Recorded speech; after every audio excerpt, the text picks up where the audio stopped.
prior to me coming to school, again, I was a New York City correction officer. After completing that, or during those years, I always felt there was a void. And, the void came by way of higher education. So when I retired in 2006, I realized that there's something missing. There's more things I would like to do. There's things I need to do. So I started to search for, college. I'm driving up Bedford Avenue, and I see Medgar Evers to my right. And I had friends that went to Medgar Evers a few years back.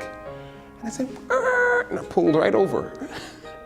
And not knowing, I pulled right over, literally right in front of the admissions office. Franklin was a career corrections officer, and he had already retired and decided to come to school, go to school somewhere, and I believe he shopped around before he wound up at Medgar Evers College. And I think Medgar Evers College has that kind of warmth and receptivity, particularly to those adults who may not have had earlier opportunities to complete their education. My first year I was quiet. I was just a person that was going to class, hardcore focused, because there was a lot of youngsters around me. There was a few other, individuals my age, but it seemed like the youngsters did dominate, my surroundings. So, I didn't speak much, but I answered questions that I knew I knew the answers to. I came in contact with Franklin in the Gateway course for public administration. We call it PA 103.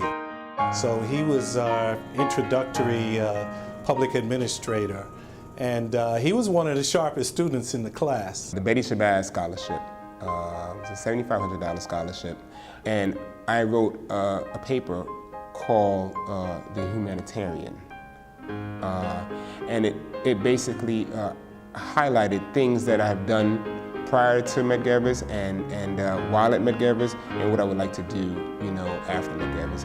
And it won, the Betty Shabazz Scholarship. I was completely overwhelmed with joy, not even just on the dollar amount, but just the fact that I finally won something in life. Because I've never really won much of anything, not even a scratch off, I believe that a place like this is good for any student, and this school is the crown jewel of Brooklyn.